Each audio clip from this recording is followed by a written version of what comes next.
Really, the core technology of Algix to make our bloom resin is being able to compatibilize and blend and disperse the algae with the polymer. So we use an elastomer called EVA. It's a rubbery type plastic. It's a thermoplastic. We take about half of EVA and about half of algae by weight, and we blend the two together with a little bit of secret sauce. That all happens here. So this unit right here is a 73 millimeter twin screw extruder. It can produce about between 1 to 2 tons, or sorry, 1 to 2,000 pounds of algae per hour, of algae plastic per hour. So it actually has a pretty fast throughput rate. And really it's a set of stainless steel screws that provide heating, mixing and dispersion to blend the two materials together and make a single pellet that comes off the end. So everything, you'll see it goes up 2 stories. So the material comes in from the top, from outside, from our different storage locations. It's fed into the second floor, which is all the gravimetric scales. So you have electronic scales that weigh the material and dispense it in known formulas. This is so we can hit a very specific formula, recipe. And then the base floor is the actual extruder itself. So this is where everything's being mixed together to make that compound. So imagine this is a really, really expensive KitchenAid mixer that is applying not just mixing energy, but also heat to blend these two materials together and produce a single pellet. And that happens at the end. I can show you the very end of it.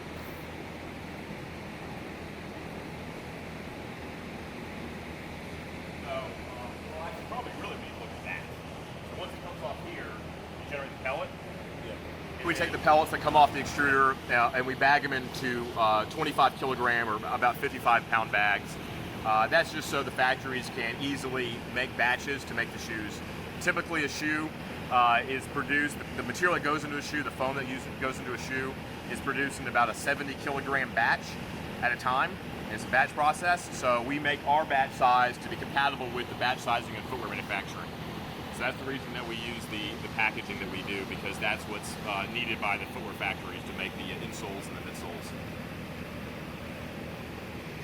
All right, let's go take a quick visit to the laboratory.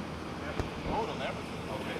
So where are we now? We just left the floor. Production floor, yeah. This is our laboratory. Mm-hmm. So this side of the lab is the polymer side of the lab. So we'll show you compounding, testing. So this is where we really come up with the base compounds.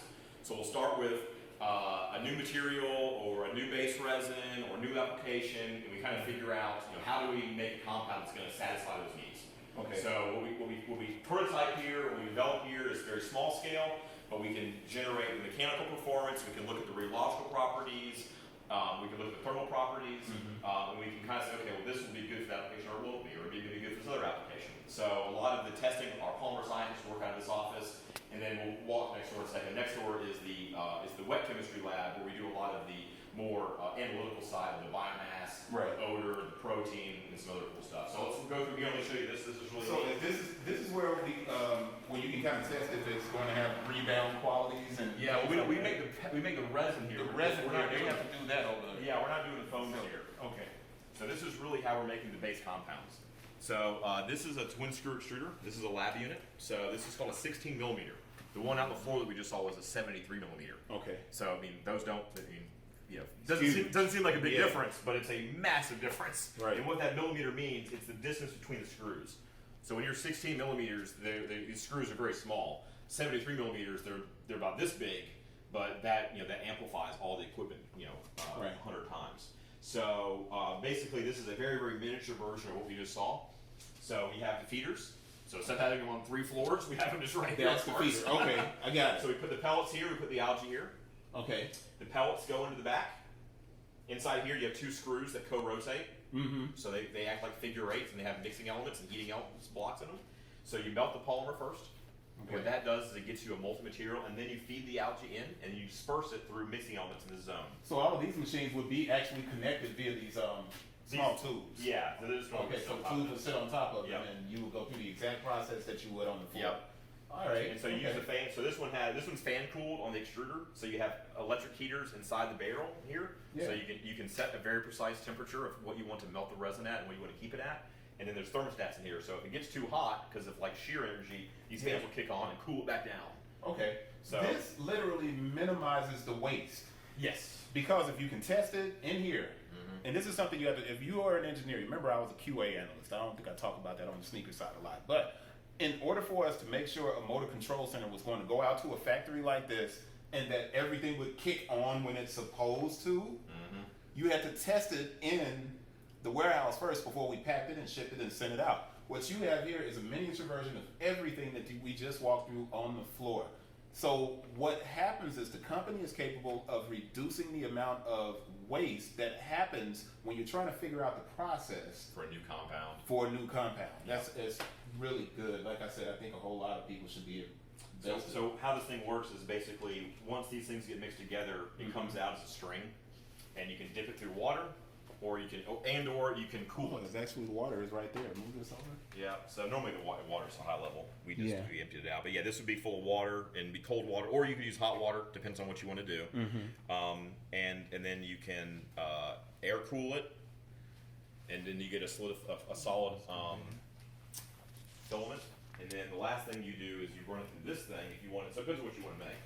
You can make a string, you can make a filament, or you can actually chop it into pellets. So if you come on this side, normally this actually sits right here. But this chops it into the little pellets. So if you're used to seeing plastic beads, you'll see that they're like little chunks. So you basically take a string like this, and you just you break this thing and chop it up. And then that now is your raw material that you put into an injection molder to make a finished product. Wow, that's a lot. It's a lot to take in. It's probably going to be really hard for us to sit down and edit everything and get it all. Yeah, but I'm going to play around with it. Here's one of our polymer scientists now. And it's a polymer scientist. Yeah. You want to be a true polymer scientist? A real polymer scientist. And he doesn't know he's going to be on camera. Patrick Carter is a polymer scientist from the USM. He runs our QC here at the lab and develops our compounds. So he operates the extruders, he does the injection molding, he does the tensile testing, he does the rheological properties, he pretty much does everything. He also runs everything in another lab too. I'll show you in a second. We haven't got there yet. Okay. So Patrick's the man. Hey, Patrick. Hey, guys. Let's turn off the camera. Yeah.